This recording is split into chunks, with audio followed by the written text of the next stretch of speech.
Hello everyone, welcome back to Sloka classes. So that మనం paper నార్మల్గా బ్రీఫ్గా explain చేసుకున్నాం. ప్రిలిమ్స్లో ఏముంటాయి, మెయిన్స్లో ఏముంటాయి. సో దట్ ఇప్పుడు కొంచెం డీటెయిల్డ్గా మెయిన్ సిలబస్ను చూద్దాం. అఫ్ కోర్స్ పేపర్ వన్ని చూసాం. పేపర్ వన్ యాజ్ టీజ్గా ఒకసారి మళ్ళీ రిఫర్ చేద్దాం పేపర్ వన్ని. So this is general essay paper one. One essay రాయాలి మనకి. సెక్షన్ 1 ఉంటుంది అండ్ సెక్షన్ 2 ఉంటుంది అండ్ సెక్షన్ 3 ఉంటుంది. సో దట్ ఈ రెండిట్లోంచి ఒకటి రాయాలి అండ్ ఈ రెండిట్లోంచి ఒకటి రాయాలి, ఈ రెండిట్లోంచి ఒకటి రాయాలి. సో టోటల్గా 150 మార్క్స్ ఉంటాయి అండ్ 3 అవర్స్ ఉంటుంది. అండ్ సో ప్రతి దానికి 50 మార్క్స్ ఉంటాయి ఒక్కో క్వశ్చన్కి. సో 50 మార్క్స్ అంటే మనకు ఆల్మోస్ట్ 1000 వర్డ్స్ అట్లా మెన్షన్ చేయాల్సినటువంటి రిక్వైర్మెంట్ ఉంటుంది. 1000 వర్డ్స్లో మనం రాయాలి. ఎస్, కొంచెం మన పేపర్ 2కి వెళ్తే కనుక పేపర్ 2 వచ్చేసరికి మనకు హిస్టరీ అండ్ జాగ్రఫీ రెండు కలిపి ఉంటాయి. Indian history, Telangana history and Indian geography and Telangana geography. So ఒకసారి డీటెయిల్గా చూద్దాం మనం. ఫస్ట్ యూనిట్ మనం అగైన్ చెప్పుకున్నట్టు 5 యూనిట్స్ ఉంటాయి. Unit number 1 and unit number 2 and final this is unit number 3 and unit number 4 and unit number 5. ఇది మనకి ఫస్ట్ సెక్షన్. సో అంటే ఆ లెక్కన మనకి ఇండియన్ హిస్టరీ అయిపోతుంది అనమాట. సో అలా ఒకసారి చూద్దాం మనం ఫస్ట్ స్టార్టింగ్ నుంచి. ఫస్ట్ మనకి ఇండియన్ హిస్టరీలో 5 యూనిట్స్ ఉంటాయి. ఒక్కొక్క యూనిట్ నుంచి ఒక్కొక్క క్వశ్చన్ రాయాలి, 1 క్వశ్చన్. సో మనకి 1 2 3 4 5 క్వశ్చన్స్ ఉంటాయి. ఈ 5 క్వశ్చన్స్లో ఫస్ట్ క్వశ్చన్స్కి ఆప్షన్ ఏముండదు, కంపల్సరీ క్వశ్చన్ ఉంటుంది, కంపల్సరీ క్వశ్చన్ రాయాలి ఫస్ట్ క్వశ్చన్కి. అండ్ సెకండ్ క్వశ్చన్ కూడా కంపల్సరీ క్వశ్చన్, ఇది కంపల్సరీ, ఇది కంపల్సరీ. థర్డ్ క్వశ్చన్ 2 ఆప్షన్స్ ఉంటాయి, 3.1 అండ్ 3.2. అండ్ ఫోర్త్ దానికి 4.1 అండ్ 4.2. ఇందులో ఈ రెండిట్లో ఏదైనా రాయొచ్చు, ఇది మాత్రం కంపల్సరీ అదే రాయాలి. ఇది ఇచ్చిన క్వశ్చన్కి ఆన్సర్ రాయాలి. And again 5.1 5.2. ఈ క్వశ్చన్ సెకండ్ క్వశ్చన్ అనేది ఈ యూనిట్ నుంచే వస్తుందంటే లేదు, ఖచ్చితంగా మనం అలా చెప్పలేం. ఎక్కడి నుంచి అయినా రావచ్చు, ఎక్కడి నుండి అయినా క్వశ్చన్ పడవచ్చు. So every unit. So first unit అనేది ఎర్లీ ఇండియన్ సివిలైజేషన్ కల్చర్ ఉంటుంది. సో ఇండస్ వ్యాలీ సివిలైజేషన్ ఉంటుంది and Jainism, Buddhism and Indo Greek art culture and Gandhara, Mathura, Amaravati art schools. So last time previous మెయిన్స్లో మనకి క్వశ్చన్ అడిగినాడు, ఇక్కడ నుంచి అడిగినాడు. నెక్స్ట్ మౌర్య, శాతవాహనాస్, గుప్తాస్. సో దీని గురించి ఉంటుంది. అండ్ నెక్స్ట్ వచ్చేసరికి మనకు ఇస్లాం అడ్వెంట్ ఉంటుంది. సో దీంట్లో భక్తి, సూఫీ మూమెంట్ కానీ, కాకతీయ విజయనగర అండ్ నెక్స్ట్ ఈ ఢిల్లీ సుల్తాన్స్, మొఘల్స్ కానీ వాళ్ళు లాంగ్వేజ్కి, లిటరేచర్కి, ప్లానింగ్కి చేసినటువంటి కాంట్రిబ్యూషన్ కానీ, సో ఇది ఉంటుందన్నమాట. And composite culture, so mixed culture ఏ విధంగా ఉంటుంది, ఇండో ఇస్లామిక్ కల్చర్ అనేది ఇండియన్ నుంచి, దాన్ని దెక్కన్ నుంచి. సో ఇక్కడ మిళితమైనటువంటి ఒక రకమైనటువంటి మిశ్రమ సంస్కృతి ఏముంటుంది అనేది సెకండ్ యూనిట్ గురించి ఉంటుంది. And next establishment of British rule. దీంట్లో ఈ wars are very very much important. మనకు డ్రైన్ ఆఫ్ వెల్త్ గురించి అడిగినాడు last time. But Carnatic wars, battle of Plassey, Anglo Mysore, Anglo Maratha, Anglo Sikh, ఇవన్నీ వార్స్ కూడా చాలా చాలా ఇంపార్టెంట్. సో వీటి ఎఫెక్ట్ గురించి అడగొచ్చు. లేదంటే ఈ వార్స్ తర్వాత ఎలాంటి పరిణామాలు, ఎలాంటి సిచ్యువేషన్స్ ఏర్పడ్డాయి అనొచ్చు. సో ఇలాంటి వార్స్ అనేవి యూరోపియన్ ఎస్టాబ్లిష్మెంట్ ఏ విధంగా జరిగింది, సో ఎంతవరకు దోహదపడ్డాయి అన్న రీతిలో అడగచ్చు. So these wars are very important. Economic impact and British rule మీద ఎలాంటి ఇంపాక్ట్ అనేది చూపించింది. Land revenue system, permanent settlement, Ryotwari, Mahalwari system కానీ. సో వీటికి డిఫరెన్స్ ఏంటి, రైతువారి సిస్టంలో ఉన్నటువంటి కాంపోనెంట్స్ ఏంటి, అండ్ మహల్వారి సిస్టమ్ కానీ, పర్మనెంట్ సెటిల్మెంట్ సిస్టమ్ కానీ, ఇవన్నీ కూడాను చాలా important. And commercialisation of agriculture, rise and landless labour of famines poverty.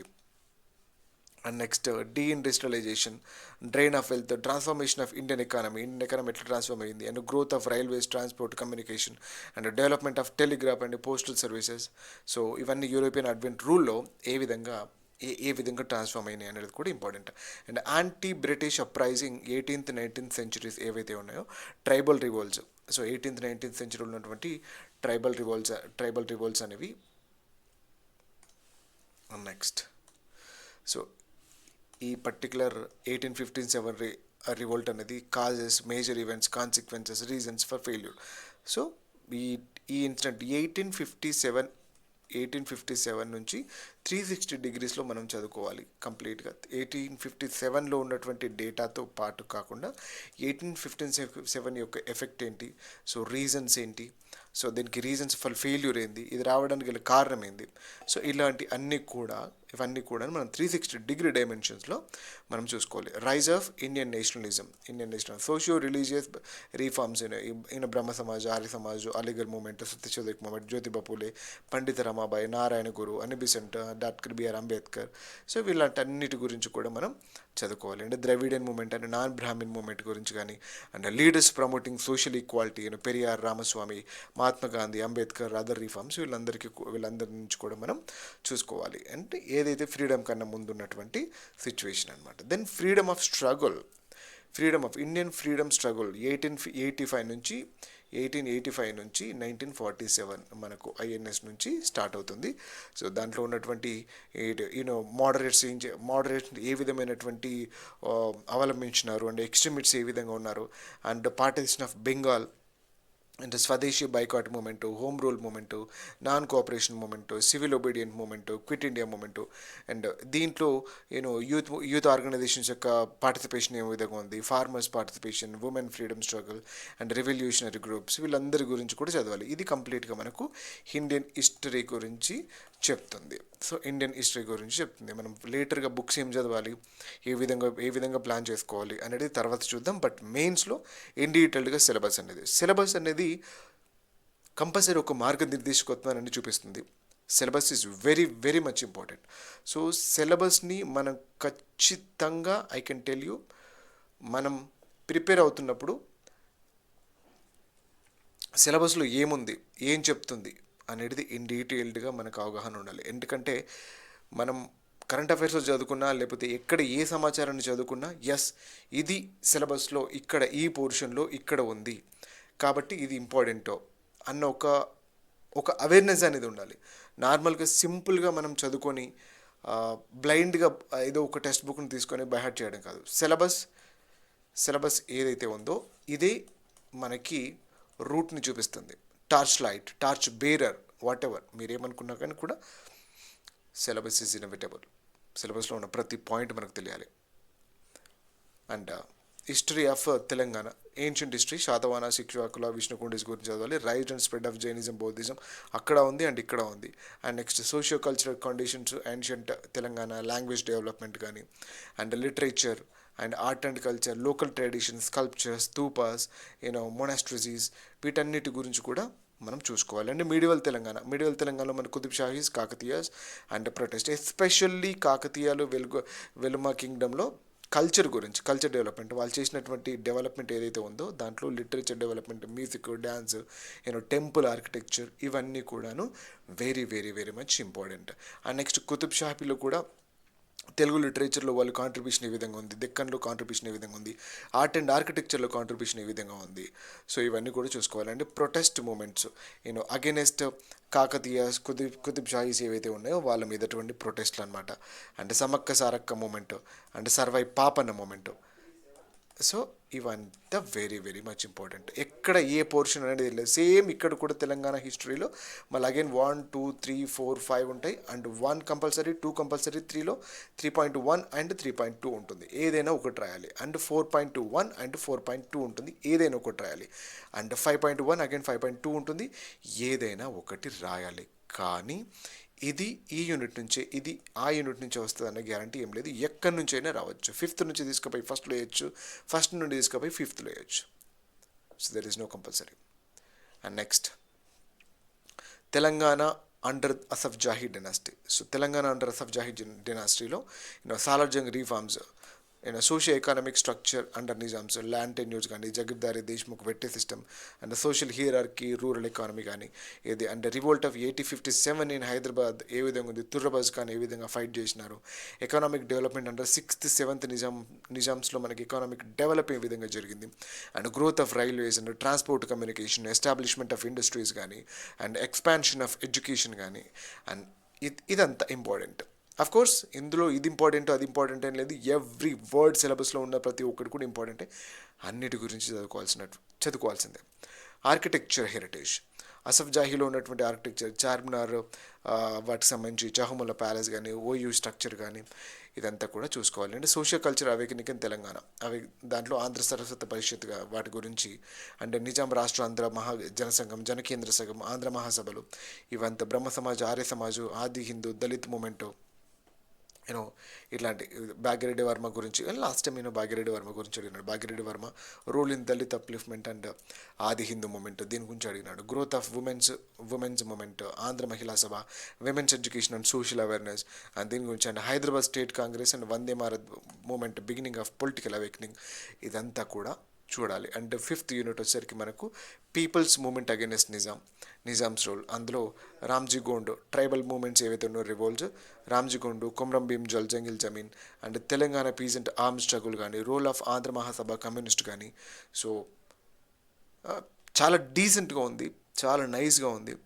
మనం కూర్చొని చదువుకుంటూ వెళ్ళిపోతూ ఉంటే ఈజీగా మంచిగా చదువుకుంటూ వెళ్ళిపోవచ్చు. బట్ ఎలా రాయాలి, ఎక్కడ ఏం మెన్షన్ చేయాలి, సో ఇంట్రోస్ ఏ విధంగా ఉండాలి, కన్క్లూజన్స్ ఏ విధంగా ఉండాలి, ఎంత బాడీని మనం ఇన్పుట్ చేయాలి, ఇన్హిబిట్ చేయాలి, ఇవన్నీ కూడాను మనం చూసుకుంటూ చదవాలి. So group 2 versus group 1 compulsory difference ఉంటుంది, ఖచ్చితంగా డిఫరెన్స్ ఉంటుంది, there is no doubt. Group 2 అనేది కంపల్సరీ ఒకలా ఉంటుంది, గ్రూప్ 1 అనేది ఒకటే విధంగా ఉంటుంది. అది చదివే పద్ధతి వేరే విధంగా ఉంటుంది. మనం లాస్ట్ మూమెంట్కి వచ్చేసరికి గ్రూప్ 1లో చదివింది ఓకే, గ్రూప్ 2లో చదివిన నాలెడ్జ్ని గ్రూప్ 1లో పెట్టొచ్చు అని అనుకుంటాం. బట్ కొంచెం డిఫరెన్స్ అనేది, కొంచెం కాదు చాలా డిఫరెన్స్ అనేది ఉంటుంది. అండ్ ఎంఐఎం పార్టీ గురించి, రజాక్ గారి గురించి, పోలీస్ యాక్షన్ గురించి, ఆపరేషన్ పోలో గురించి, సో ఇదంతా మనకు తెలంగాణ హిస్టరీ ఉంటుంది. ఎక్కడైతే మనకు మూమెంట్ స్టార్ట్ అవుతుందో, మూమెంట్ స్టార్ట్ అయ్యే సిచ్యువేషన్ ఎక్కడైతే ఉందో, మనకు పేపర్ 6లో ఉన్నటువంటి వాటిల్లో ఇక్కడ నుంచి స్టార్ట్ అయ్యేదంతా పేపర్ 6. సో ఇక్కడి వరకు మనకి పేపర్ 2లో ఉంది. సో జాగ్రఫీలో ఇండియన్ జాగ్రఫీ ఉంటుంది, అండ్ తెలంగాణ జాగ్రఫీ ఉంటుంది. ఇండియన్ జాగ్రఫీ 2 యూనిట్స్ ఉంటాయి, తెలంగాణ జాగ్రఫీ 3 యూనిట్స్ ఉంటాయి. అండ్ 5th యూనిట్ వచ్చేసరికి అదే తెలంగాణ జియోగ్రఫీలో ఉన్నటువంటి 3 యూనిట్స్లో 5th యూనిట్ 3, 4, 5, 5th అనేది కంప్లీట్గా హైదరాబాద్ ఉంటుంది. అదేలాగా చూద్దాం. So first unit Indian physical geography, natural resources. And next second unit agriculture, industries and transportation. And third వచ్చేసరికి మనకు Hyderabad state and Telangana physical geography, agriculture, industries in Telangana. ఇది కొంచెం మనము Telangana economy and Telangana geography, ఈ రెండింటిని కలిపి చదువుకోవాలి. జాగ్రఫీ అండ్ ఎకానమీ కొంచెం రిలేటబుల్గానే ఉంటాయి. సో దాంట్లో ఉన్నటువంటి ఇన్ఫర్మేషన్ ఇక్కడ యూజ్ అవుతుంది, ఇక్కడ ఉన్నటువంటి ఇన్ఫర్మేషన్ అక్కడ యూజ్ అవుతుంది. And next urbanisation in Telangana, కంప్లీట్గా అర్బనైజేషన్, మనకు అర్బన్ గ్రోత్ ఆల్మోస్ట్ హైదరాబాద్లో ఉంది. సచ్ దట్ ఇక్కడ మనకు ఈ పేపర్ 2లో ఇండియన్ జాగ్రఫీలో సెకండ్ యూనిట్ అనేది కొంచెం హెవీ పోర్షన్. సో తక్కువలో తక్కువ ఏ పోర్షన్ ఉంది దాన్ని వీళ్ళని తెలివిగా ఓడగొట్టేసేయండి, మ్యాక్సిమం అక్కడ మీరు క్యాప్చర్ చేసేసేయండి. దాన్ని లేటర్గా కొంచెం లెంతీగా ఉన్న వాటి నుంచి మళ్ళీ తీసుకుంటూ వెళ్ళండి. సో ఇక్కడ మనకి ఫస్ట్ యూనిట్ వచ్చేసరికి ఫిజికల్ ఫీచర్స్ కానీ, అండ్ నెక్స్ట్ న్యాచురల్ ఎన్విరాన్మెంట్ కానీ, మినరల్స్ అండ్ ఎనర్జీ రిసోర్సెస్ కానీ, సో వాటర్ రిసోర్సెస్, ఇంతే మనకు ఫస్ట్ యూనిట్ అనేది. దీంట్లో కోర్స్ కామన్గా మనకు ఫిజియోగ్రఫీ అండ్ డివిజన్స్ ఉంటాయి, and drainage system, river system, నదీ వ్యవస్థ, and climate, El Nino, La Nino effect, mechanism of monsoon కానీ, rainfall verification across India, floods and droughts గురించి కానీ, అంటే వరదలు వాటి గురించి, and soils of India, what type of మనకి ఇండియాలో మొత్తం ఏ రకమైనటువంటి సాయిల్స్ ఉన్నాయి, ఎక్కడ డిస్ట్రిబ్యూట్ అయి ఉన్నాయి, ఎంత పర్సంటేజ్ ఉన్నాయి, అక్కడ ఎటువంటి పంటలు పండుతాయి, సో దాంట్లో ఎక్స్పోర్ట్స్ ఏ విధంగా ఉంది, దాంట్లో ఉన్నటువంటి ఇక్కడ ఇండస్ట్రీస్ ఏ విధంగా ఉంది. సో ఇలాంటి సాయిల్ ఇది వెరీ వెరీ మచ్ ఇంపార్టెంట్. మనకు సాయిల్స్ గురించి చదువుకుంటే కనుక ఆల్మోస్ట్ మనం ఒక 3-4 ఏరియాస్ని కవర్ చేయొచ్చు. సాయిల్స్ గురించి చదివితే మనకి ఇండస్ట్రీస్ గురించి అవుతుంది, అండ్ ఎక్స్పోర్ట్స్ గురించి చదువుకోవచ్చు, అండ్ సాయిల్ గురించి మన ఎన్విరాన్మెంట్ని ఎస్టిమేట్ చేయొచ్చు. అలాగే సాయిల్స్ ఆఫ్ ఇండియా గురించి చదువుకుంటే మనకు మినరల్స్ గురించి కూడా కొంచెం మనం అవగాహన పెంచుకోవచ్చు. సో సాయిల్స్ ఆఫ్ ఇండియా అనేది and very very much important. Natural vegetation, wild life కానీ, ఎన్వైరాన్మెంటల్ డిగ్రేడేషన్ కానీ, కన్జర్వేషన్ మెజర్స్ ఏ విధంగా ఉన్నాయి, డిగ్రేడేషన్ ఏ విధంగా అవుతుంది, దాని కన్జర్వేషన్ మెజర్స్ అనేది ఏ విధంగా తీసుకుంటున్నది గవర్నమెంట్ అనేది. సో అవన్నీ కూడాను. అండ్ మినరల్స్ అండ్ ఎనర్జీ రిసోర్సెస్లో major minerals in India. So major important minerals ఏమున్నాయి, and energy resources conventional and non conventional, సాంప్రదాయబద్ధమైనటువంటి మరియు కృత్రిమమైనటువంటి, and energy crisis, and marine resource, and economic importance కానీ, exclusive economic zones, and water resource, water availability, inter water state disputes, inter state water disputes, and of course మనకి ఇది పాలిటీలో కూడా మనకు వస్తుంది. పాలిటీలో కూడా వస్తుంది. ఐ థింక్ 262 ఆర్టికల్ అనుకుంటాను, అక్కడ దాని గురించి కూడా వస్తుంది మనకు. And water conservation, and agriculture industries and transportation in India. Agriculture industries and transportation ఇండియాలో అగ్రికల్చర్లో మేజర్ ఫుడ్ క్రాప్స్ కానీ, నాన్ ఫుడ్ క్రాప్స్ కానీ, ఆగ్రో క్లైమేట్ రీజన్స్ కానీ, అండ్ గ్రీన్ రెవల్యూషన్ ఫీచర్స్ కానీ, మేజర్ ఇరిగేషన్ ప్రాజెక్ట్స్ కానీ, అండ్ కమాండ్ ఏరియా డెవలప్మెంట్ గురించి, and industries ఏవైతే ఉన్నాయో major industries, దాంట్లో iron, cotton, cement, sugar, automobile, IT, food processing, ఇవంతా కూడాను మనం స్టాటిక్తో పాటు ఒక 40% స్టాటిక్ అండ్ 60% డైనమిక్ ఉంటుంది. దీంట్లో 60% డైనమిక్. సో క్వశ్చన్ అనేది మనకి ఏ విధంగా అయినా రావచ్చు. And transport and trade. So transport and trade వీటి గురించి దీంట్లో WTO, world trade of organization, and India's trade కానీ, means of transportation, road transportation, railway transportation, and highways, దాని గురించి, importance of Indian ocean locations ఏ విధంగా ఉన్నాయి, సో ఈ పోర్ట్స్ గురించి, వాటి గురించి, and population, urbanisation, so very very much important. And HDA population policies ఏ విధంగా ఉన్నాయి, అర్బనైజేషన్ ఏ విధంగా ఉంది, స్పాషియల్ ప్యాటర్న్స్ కానీ, స్మార్ట్ సిటీస్ గురించి కానీ, లాస్ట్ టైం స్మార్ట్ సిటీస్ గురించి క్వశ్చన్ అడిగిన direct, and population distribution growth కానీ, డెమోగ్రఫిక్ క్యారెక్టరిస్టిక్స్ కానీ. అండ్ ఒకసారి మనం ప్రీవియస్ ఇయర్ క్వశ్చన్స్ కూడా అన్ని చూద్దాం, line by line, page to page. So every question కూడా ఏ విధంగా అడిగినాడు, ఏ విధంగా పేపర్ ఉందనేది మనం అవగాహన పెంచుకోవాలి. ఎందుకంటే వాటిని మనం చూస్తేనే మన ప్రిపరేషన్ని ఇంకొంచెం మనం ఏ విధంగా తీసుకెళ్ళొచ్చు అనే ఒక అవగాహన అనేది మనకి ఏర్పడుతుంది. And next, and geography of Hyderabad and Telangana. So దీంట్లో మన గవర్నమెంట్ రిలీజ్ చేసినటువంటి అబ్స్ట్రాక్ట్ ఏదైతే ఉంటుందో, గవర్నమెంట్ రిలీజ్ చేసినటువంటి అబ్స్ట్రాక్ట్ని మనం కంపల్సరీ చదవాలి.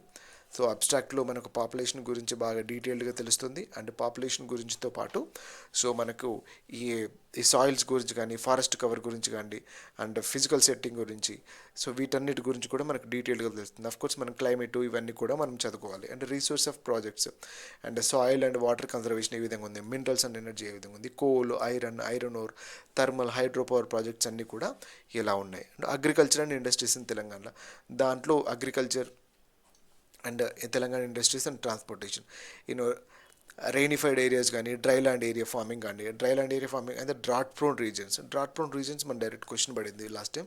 అండ్ మిటిగేషన్ మెజర్స్ ఏ విధంగా ఉన్నాయి, and irrigation sources, canals, tanks, wells ఇవి, and mission Kakatiya, and water management and conservation. And ఇండస్ట్రీలో మనకు cement, sugar, pharma is very much important. And electronics, tourism, ITR, special economic zones కానీ, and handicrafts, handloom industries, problems and prospects, so ఇదంతా ఉంటుంది. And transport and పాపులేషన్లో కూడా road, rail network, economic importance, ఈ పాపులేషన్లో distribution, growth, density, and characteristics, so ఇవంతా కూడా మనకు అబ్స్ట్రాక్ట్ కానీ, సోషియో ఎకనామిక్ అవుట్లుక్ కానీ, అండ్ తెలుగు అకాడమీ బుక్, దీని నుంచి మనం గ్యాదర్ చేయాలి.